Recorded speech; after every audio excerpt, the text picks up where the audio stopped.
আপনারা দেখছেন সংবাদ মালদা, এগিয়ে সব সময়।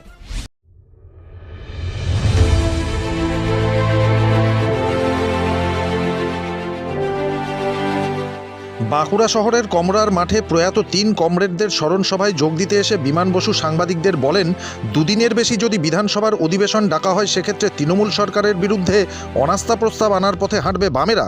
পাশাপাশি কৃষি আইন বাতিলের জন্য বিধানসভা যাতে ব্যবস্থা নেয় তারও দাবি তোলেন তিনি। তৃণমূল কংগ্রেসকে আক্রমণ করে বলেন, তৃণমূল কংগ্রেস গণতন্ত্রে বিশ্বাস করে না। তৃণমূল কংগ্রেস থাকাকালীন যে কটা নির্বাচন হয়েছে সব কোর্টের নির্দেশ মতো হয়েছে। বামফ্রন্টের প্রশংসা করে তিনি বলেন, বামফ্রন্টের সময় নির্দিষ্ট সময়ে ভোট হয়েছে। বামফ্রন্ট ও কংগ্রেস যৌথভাবে আগামী দিনে বাংলায় লড়াই করবে বলে তিনি জানান। নির্বাচনী প্রচার যৌথভাবে হবে কিনা তা নিয়ে এখনও আলোচনা হয়নি বলে তিনি জানান। বাংলায় নিমের প্রসঙ্গ নিয়ে বলেন, নিম নিজে আসছে না কেউ নিয়ে আসছে, আগে এটা সিদ্ধান্ত নিতে হবে। তিনি বলেন, মৌলবাদী চিন্তায় রাজ্যের মানুষকে ভাবনার চেষ্টা করা হচ্ছে, এর জন্য দায়ী করেন বিজেপি ও তৃণমূল কংগ্রেসকে। তিনি বলেন, বিজেপি এবং তৃণমূল কংগ্রেসের বিরুদ্ধে যে রাজনৈতিক দল নিজেদের ক্রেডেন্সিয়াল নিয়ে লড়াই করতে চায়, আমরা তাদের সঙ্গে আছি।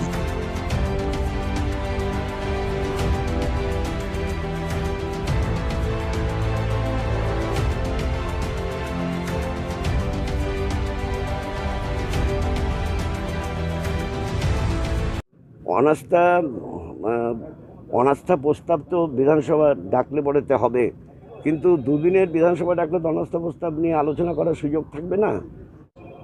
যেভাবে তৃণমূলের সব একে একে চলে যাচ্ছে সেই কারণে কি বিধানসভায় আসছেন না মুখ্যমন্ত্রী? সেটা আমি বলতে পারবো না, সেটা মুখ্যমন্ত্রী বলতে পারবে। তৃণমূল কংগ্রেস গণতন্ত্রে বিশ্বাস করে না, গণতান্ত্রিক ব্যবস্থায় বিশ্বাস করে না।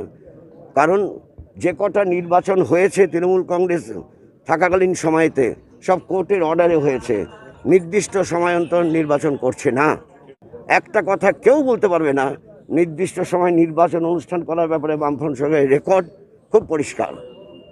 আর তৃণমূল সরকার তারা কখনোই নির্দিষ্ট সময়ান্তর নির্বাচন করছে না। তার জ্বলন্ত প্রমাণ হচ্ছে হাওড়া কর্পোরেশনের নির্বাচন 2018 সালে ডিউ হয়েছিল, তা এখনও তার নড়চড় নেই। আর কংগ্রেসের নিয়ম হচ্ছে প্রদেশ সভাপতি হওয়ার পর জেলায় জেলায় ওদের সংগঠনের পুনর্গঠন করে। সেই পুনর্গঠন করেও প্রায় মাসখানেক লেগে গেল, ফলে বিলম্ব হয়ে গেল।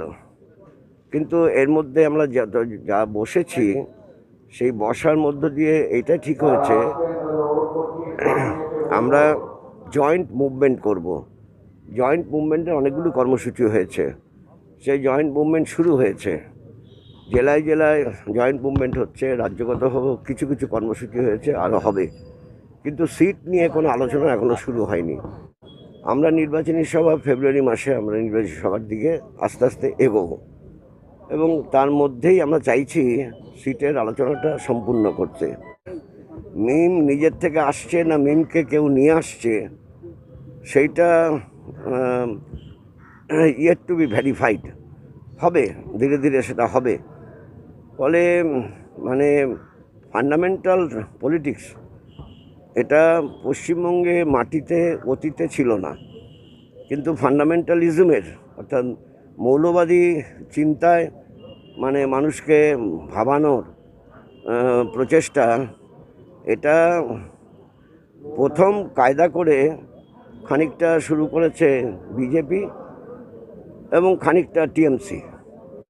তৃণমূল এবং বিজেপি বিরোধী যে রাজনৈতিক দলই হোক না কেন, তাদের যদি ক্রিডেন্সিয়াল থাকে তাদের সঙ্গে আমরা যৌথভাবে তৃণমূল বিজেপির বিরুদ্ধে লড়াই করতে চাই।